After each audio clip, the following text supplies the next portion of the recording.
is my property and has been my base of my solo journeys across Australia for the last 20 years.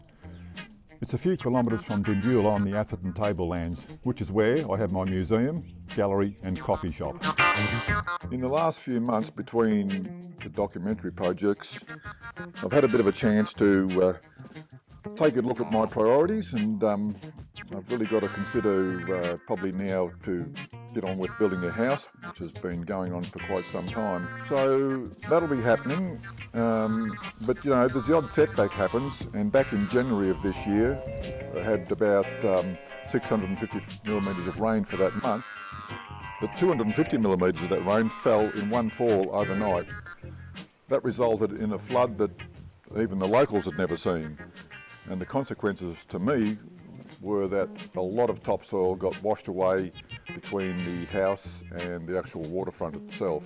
So with the knowledge now of what I realised this creek can do as far as flooding goes, I decided really I need to put in a fairly substantial retaining wall. Previously it was railway sleepers, but when the flood came up they didn't quite serve the purpose well enough, so now I've built this retaining wall out of concrete. The house itself, I put concrete strips across where all the poles run. They basically become the level for the entire slab when we do a full pour. So the idea with building the house was to mill as much of my own timber as I could. I do prefer to use recycled stuff and natural material, as in stone, mud, whatever. So fairly affordable and a bit of character and a bit of atmosphere about the place when it's finished. I recently purchased this boat, the idea being to do a solo trek up amongst the islands towards Cape York, ultimately round into the Gulf of Carpentaria. It's an old boat. We've got to do a little bit of work as far as upgrading some navigation equipment, but otherwise, really apart from that, maybe a bit of changes to the rigging. But other than that, it'll be pretty good to go.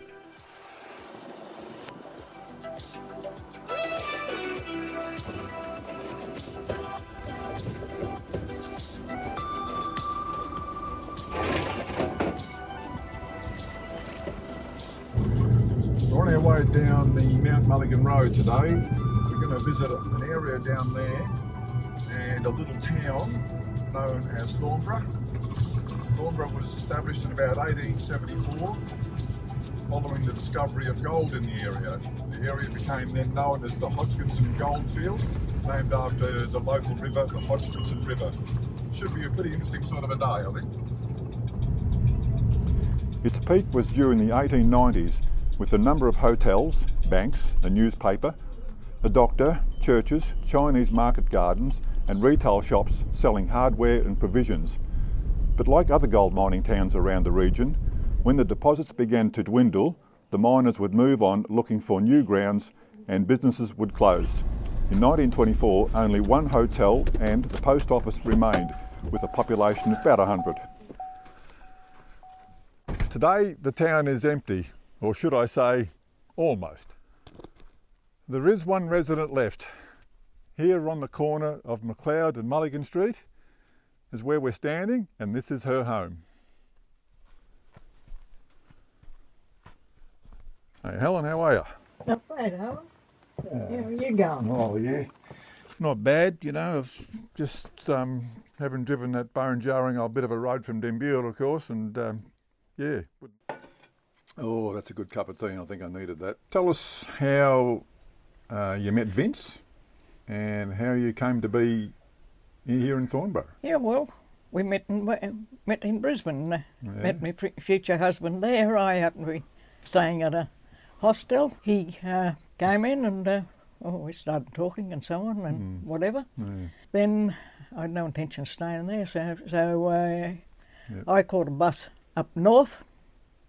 Right. And Vince went back to what he was working at. That followed up a couple of months later. I had stopped at out from Townsville and on a station, governessing. For those that are not too sure what governessing is, a governess is generally a young girl that's been employed by the station to oversee the teaching of the kids that are all living out there in the bush. He turned up again to see me out at the station and said, Easter's coming up, I'll take you up north to Thornborough, okay. and you can meet my mother. So, how many people would have been living at Thornborough at the time of you arriving the first time? One person. Is that it? There would have been two if his father had been home, but he'd gone down to see his other son in Ipswich at the same time. So who was the only person here then? His mother. Yeah, okay, Mrs. Volkman. Yeah. Yeah, His mother was born here on the field, yeah, that's amazing. And along with most of the rest of the family. She was second youngest in a family of 8. Yeah, No school at McLeod's where they were living, so they moved into Kingsborough, which is only 3 miles out from here, yeah. and went to school there. And I believe she lived a pretty good age too, didn't she? She lived to 101 and a half. What businesses were operating in the area Well, when they arrived? a couple of shops, a police station, courthouse, 2 pubs as far as I know, Yeah. and a school, Mm. and a church. I believe two churches were actually here, but I'm Yeah. not sure where the other one was. Well, Plus residences all round where they lived. how long was it, before there was actually only 2 residents left here? Do you know what year that would have been roughly, or within a few years? Not really. There No. was people around at the end of the last war. They just dwindled away during that time. Yeah, because there was nothing here for them. When Vince bought Helen here in 1971, there was little left to suggest a thriving township had existed. Only old photos given to Helen over the years give a glimpse of how it was. In 1877, streets were being laid out and it grew quickly due to its location. With the town of Kingsborough 4 kilometres away, it supported over 10,000 workers, prospectors and miners from the region. A further boost came in 1893 with the opening of the railway line from all the mining fields to the Cairns port. Mulligan had his hotel within, that's the corner of his hotel. He had Mulligan himself? Hey? Mulligan himself, you know? Yeah. Oh, okay. Yeah, he had James Mulligan James Venture Mulligan. at his own hotel. Yeah. So we're walking up now to the site of the canton Yes. where Vince's mum lived. This was the last running hotel in the town, Yep. and Vince's parents bought it as a residence. Yeah. This was a sort of a bedroom area Yeah. when this town started. Yeah. I believe there was a little bit of a place on here Yep. for the first 3 years, and then the Chinaman took over. Yeah. I believe. Well, miner's pick. Tell a story or two, wouldn't it, eh? Oh yeah, that wouldn't, yeah. A butcher's hook. Yeah. Another one. Yeah, they probably had a bit of meat hanging on them in their day. Yep, they certainly would have done, eh? Yeah. This is the canton as I saw it when I came north. Me and my late husband are standing in front of it, what was left of it, and this is the top side of the canton. The Chinese had the Joss house. Right. I can't say the exact spot. It's probably down here a bit lower, but anyway, somewhere here. Yeah. I don't show this to anybody much, rarely know anybody at all, because they'd want to take it to pieces and wreck it and so on, souvenir of something out of it and so on. Yeah, that's right. So we've been very privileged to be showing this, and we're certainly not going to give any specific information away as to where it is, but obviously it's on the Thornborough goldfields. this is a Chinese oven. Yep. A few rocks are missing off the top here, Yeah. but not much. I'd say, like this one here is still the original top. Yeah. Now down, I don't know whether you can see in from the bottom, but that's where they fed the fire. That's right. I can see a bit of a hole through there. Yeah, at the bottom. Yep. And Well, it's all I- beautifully lined with bricks inside. Yeah. And, And I presume they had a rod across the top or something or other and hung whatever they were cooking yeah, in, that's right. in it, That's I guess so. something.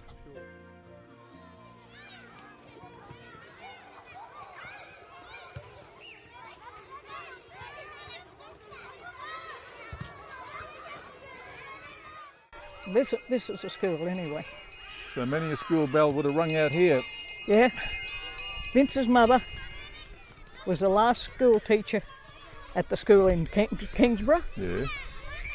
and when that closed, she took on being the last school teacher in Thornborough till it closed. Oh, right. Yeah. Right. Is another foundation, Yeah. that's the Catholic Church. Oh, righto. Well, they always went to the highest spot, didn't Did they? Bit closer to God that way. Yes. The main road went off over that rise Oh, yeah. and out that way, Yeah. and that eventually finished up in Cairns, I believe, yes. It was a police station, but in the very early days, I believe it was pub first, and then it turned into a police station. This piece and that piece that's down there, that's all part of it. This was the courthouse here, Yep. Right. and we sieved all this for coins. Did you Got really? a few. Oh, you've turned over some dirt, haven't you? I think that was them living quarters on the back of it Oh, there. Yeah. Well, look at the foundations, eh? As good as the day they were put there. Yes, you could put a building straight back on You top of certainly this. could. Yeah. Yeah. Well built. This is a commercial hotel, originally owned by the Gillis family, and the fellow to the far left here is a descendant of the Gillises. There were two banks here, and nearby residence of a warden, and this is the post office. This is a mine in Thornborough. I will take a guess that this is the pig mine on the Pig Hill. This is the reconstruction mill. It was right in the heart of Kingsborough, and originally belonged to Vince's mother. Two pictures of Taconnell Mine, which is about halfway between Thornborough and Kingsborough.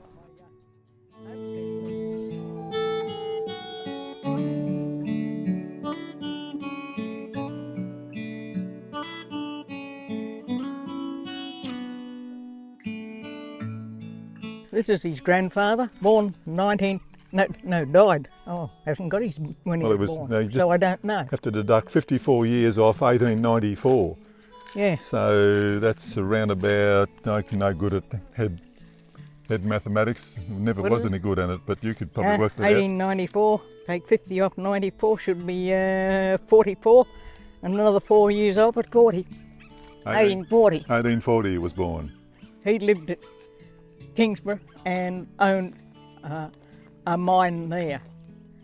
So that's all to do with Kingsborough, this bloke. Okay. Well, wasn't a cheap headstone, so he must have done reasonably okay out of the mining, eh? Yeah, at some stage or other. Yeah, because that's a pretty expensive item, that one in the day. Mm. Yeah. Yeah. Not dirt And left anymore. there are two lots here, you notice. One Yep. lot is the Catholic lot, and the other lot is Oh the yeah, Protestant. that's right.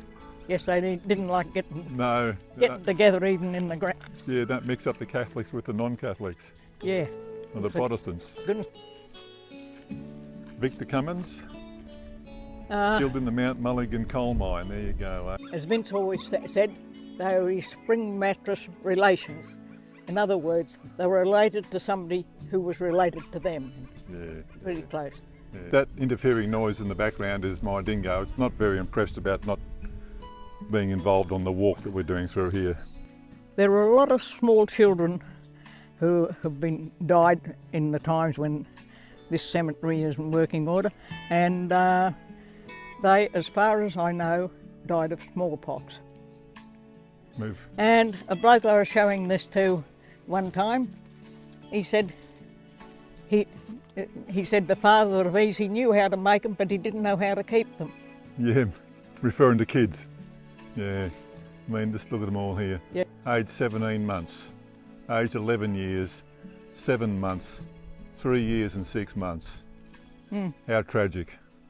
So what was left behind when everybody left? Were there still standing buildings and machinery, tools, furniture, animals? What was sort of remaining here? There wouldn't be any animals. Well, there might have been some goats because Vince's mother had a quantity of goats, probably about 50, and she started off with. There were only about 20 when I come here. Okay. They just gradually died out. Yeah. But anything else, no, in animals or furniture. No. They took all that with them. And as they left, they took their houses with them and put them up again. That's right. Wherever they went to. So Helen, when you and Vince came here to live, what were you doing to support yourselves? I understand that Vince's mum was living here, but anyway, just explain what sort of followed on. We went round dishing, panning for gold and so on. Oh. Got a little bit, but... just enough to keep you interested. Yeah, enough to keep you interested, but that's about all. Yeah. And we'd drive here and there and so on, have a look at this area and that area and so on, and check it out and see what one we thought was a bit more interesting to work a gully or something or other. Yeah. We did put a bit through a dry blower at times, but not very productive. No. So anyway, so tell us a bit more then about your mining and how did you go with that shaft? Or not so much a shaft, but you're working underground anyway. That sort of work out okay? Oh yeah,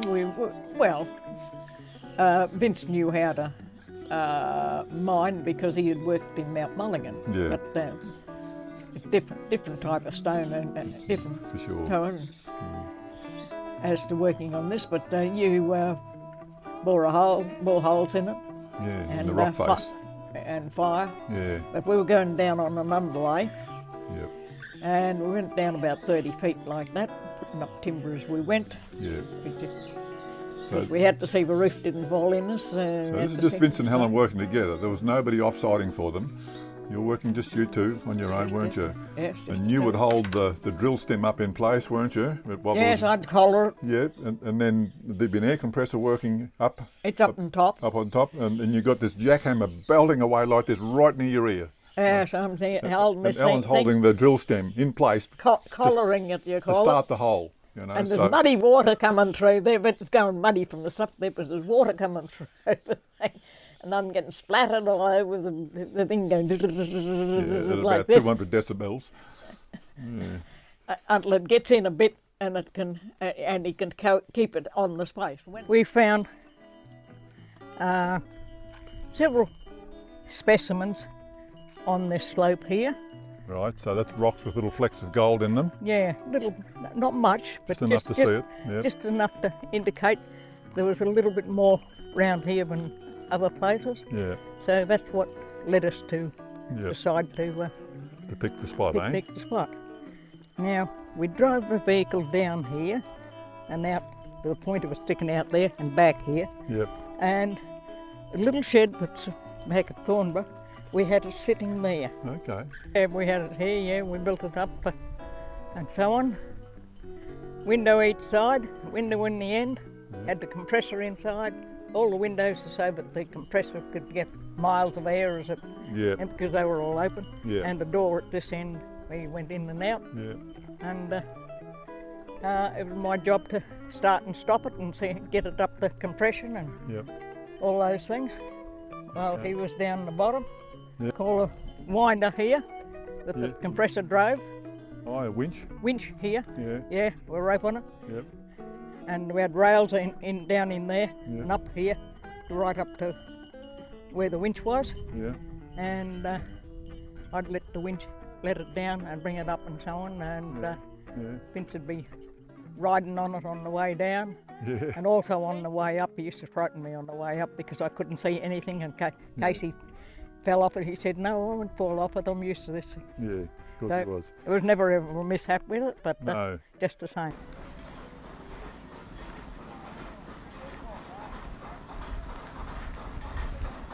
This short home video from 1997 shows Helen and Vince on their property and in their mill.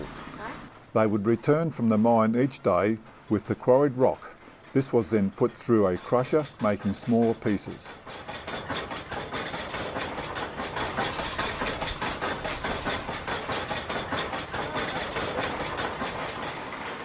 filling the buckets, they tipped it into the 3-head battery ram to now pulverise the rock.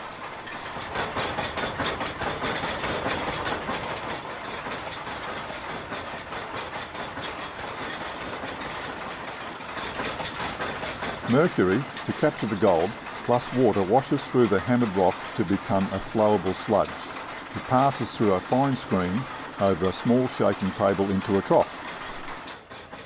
This fine sludge is now squeezed through a chamois leather cloth, ridding excess mercury and water.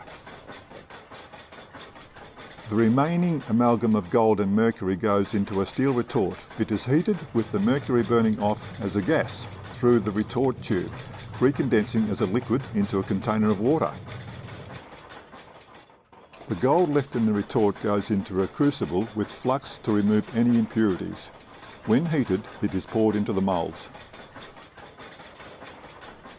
And here it is, a finished gold bar. So you pursued that for a little while, and then what, decided that wasn't viable? Yes, sort of.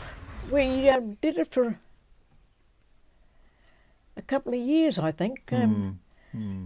Not continuous. It'd be done in continuous spells. We were sort of working on an 8 to 5 days, and then we'd have a weekend off. We'd sharpen the drills and fix any gear up that needed fixing or anything, and so on. And we'd do so many weeks or months or something like that. Oh, we'd go to town for the day and get our groceries and so on, and amongst it, nothing stopped any other type of life.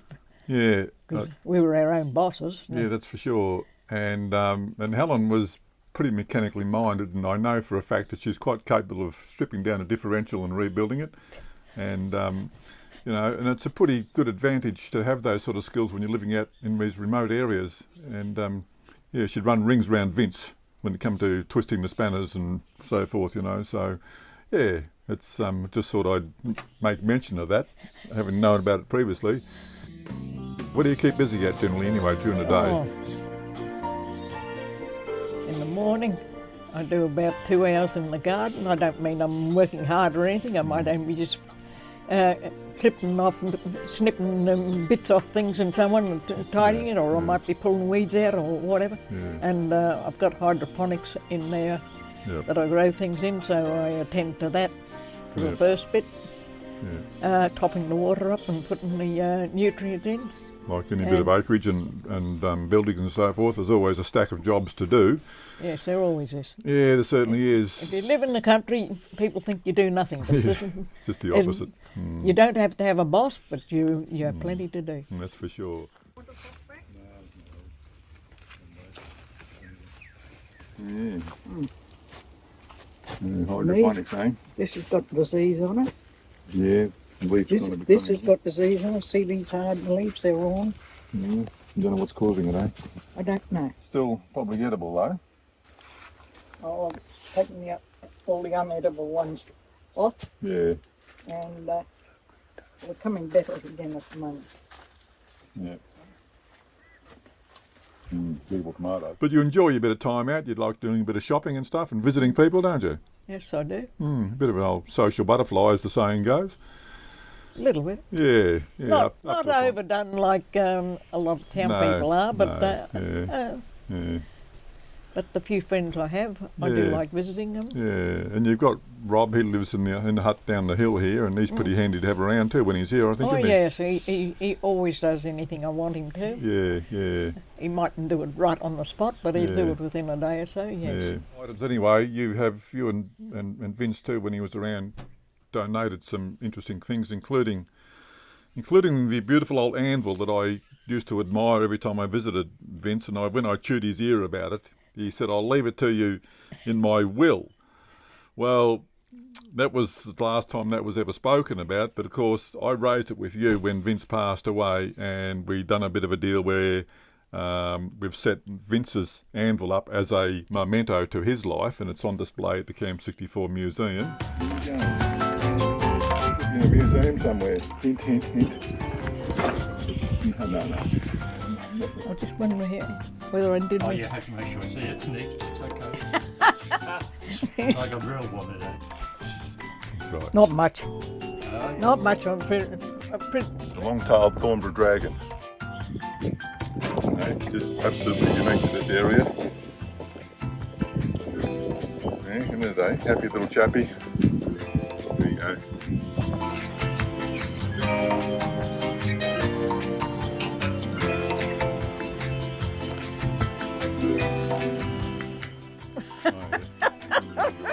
Something deep. there you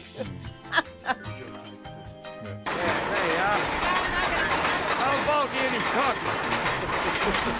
Hello, Jerry.